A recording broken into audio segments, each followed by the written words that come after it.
اسلام السلام علیکم ورحمۃ اللہ وبرکاتہ۔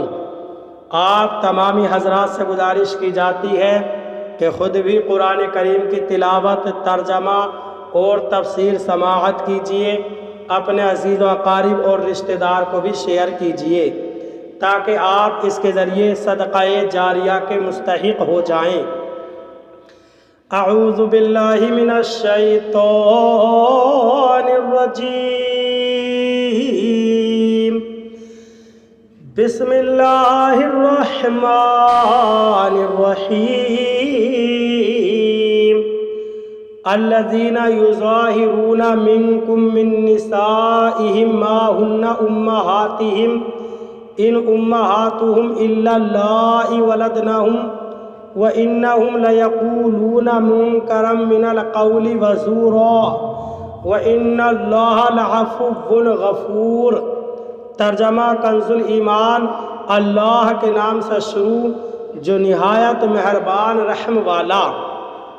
وہ جو تم میں اپنی بیویوں کو اپنی ماں کی جگہ کہہ بیٹھتے ہیں، وہ ان کی مائیں نہیں، ان کی مائیں تو وہی ہیں جن سے وہ پیدا ہیں، اور وہ بے شک بری اور نری جھوٹ بات کہتے ہیں، اور بے شک اللہ ضرور معاف کرنے والا اور بخشنے والا ہے۔ ترجمہ کنز العرفان۔ تم میں سے وہ لوگ جو اپنی بیویوں کو اپنی ماں جیسی کہہ بیٹھتے ہیں، وہ ان کی مائیں نہیں، ان کی مائیں تو وہی ہیں جنہوں نے انہیں جنم دیا، اور بے شک وہ ضرور ناپسندیدہ اور بالکل جھوٹ بات کہتے ہیں، اور بے شک اللہ ضرور بہت معاف کرنے والا، بہت بخشنے والا ہے۔ الذین یظاہرون منکم من نسائہم، تم میں سے وہ لوگ جو اپنی بیویوں کو اپنی ماں جیسی کہہ بیٹھتے ہیں۔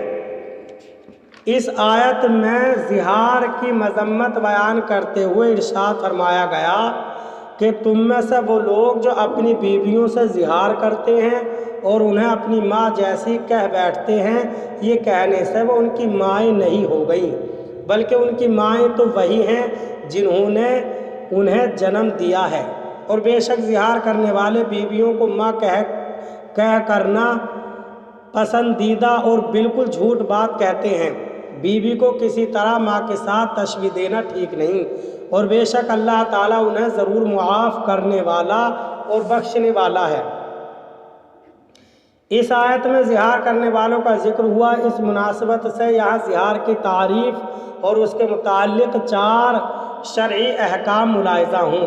چنانچہ صدر الشریعہ مفتی امجد علی اعظمی رحمۃ اللہ تعالیٰ علیہ فرماتے ہیں، زہار کے یہ معنی ہے کہ اپنی زوجہ یا اس کے کسی جزو، شائع یا ایسے جز کو جو کل سے تعبیر کیا جاتا ہو، ایسی عورت سے تشبیہ دینا جو اس پر ہمیشہ کے لیے حرام ہو، یا اس کے کسی عضو سے تشبیہ دینا جس کی طرف دیکھنا حرام ہو۔ مثلا بیوی سے کہا تو مجھ پر میری ماں کے مثل ہے، یعنی یوں کہا کہ تیرا سر یا تیری گردن یا تیرا نصف میری ماں کی پیٹھ کی مثل ہے۔ اور زہار سے متعلق 4 شرعی احکام درج ذیل ہیں۔ 1، جس عورت سے تشبیہ دی گئی اگر اس کی حرمت عارضی ہے، ہمیشہ کے لیے نہیں، تو زہار نہیں ہوگا۔ مثلا جن سے تشبیہ دی وہ زوجہ کی بہن، یا جس کو 3 طلاقیں دی ہیں، یا مجوسی یا بت پرست عورت ہے کہ یہ مسلمان یا کتابیہ ہو سکتی ہیں، اور ان کی حرمت دائمی نہ ہونا ظاہر ہے۔ 2، محارم سے مراد عام ہے، نسبی ہوں یا عارضی یا سسرالی رشتے سے، لہذا ماں، بہن، پھوپھی، لڑکی اور رضاعی ماں اور بہن وغیرہ ہما، اور زوجہ کی ماں اور لڑکی، جبکہ زوجہ مدخولہ یعنی اس سے حق زوجیت ادا کیا ہو اور مدخولہ نہ ہو تو اس کی لڑکی سے تشبیہ دینے میں زہار نہیں کہ وہ محارم میں نہیں۔ یوں ہی جس عورت سے اس کے باپ یا بیٹے نے معاذ اللہ زنا کیا ہے اس سے تشبیہ دی، یا جس عورت سے اس نے زنا کیا ہے اس کی ماں یا لڑکی سے تشبیہ دی تو زہار ہے۔ 3، عورت مرد سے زہار کے الفاظ کہے تو زہار نہیں، بلکہ یہ الفاظ لغو ہیں۔ 4، زہار کا حکم یہ ہے کہ جب تک کفارہ نہ دے دے اس وقت تک اس عورت سے جمع کرنا یا شہوت کے ساتھ اس کا بوسہ لینا یا اس کو چھونا یا اس کی شرمگاہ کی طرف نظر کرنا حرام ہے، اور بغیر شہوت چھونے یا بوسہ لینے میں حرج نہیں، مگر لب کا بوسہ بغیر شہوت بھی جائز نہیں۔ کفارہ سے پہلے جمع کر لیا تو توبہ کرے اور اس کے لیے کوئی دوسرا کفارہ واجب نہ ہوا، مگر خبردار پھر ایسا نہ کرے، اور عورت کو بھی یہ جائز نہیں کہ شوہر کو قربت کرنے دے۔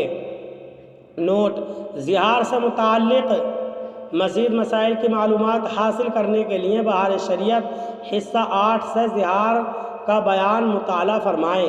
نیز یاد رہے کہ دودھ پلانے والیاں دودھ پلانے کی وجہ سے ماؤں کے حکم میں ہیں، اور حضور اقدس صلی اللہ علیہ وسلم کی ازواج مطہرات رضی اللہ تعالی عنہن حرمت اور تعظیم کے اعتبار سے مائیں بلکہ حقیقی ماؤں سے بڑھ کر ہیں، لہٰذا یہ آیت اس آیت کے خلاف نہیں جس میں ارشاد فرمایا گیا وَأَزْوَاجُهُ أُمَّهَاتُهُمْ، اور ان کی بیویاں ان کی مائیں ہیں، کیونکہ یہاں حقیقی ماں کا ذکر ہے اور سورہ احزاب میں حکمی ماں کا ذکر ہے۔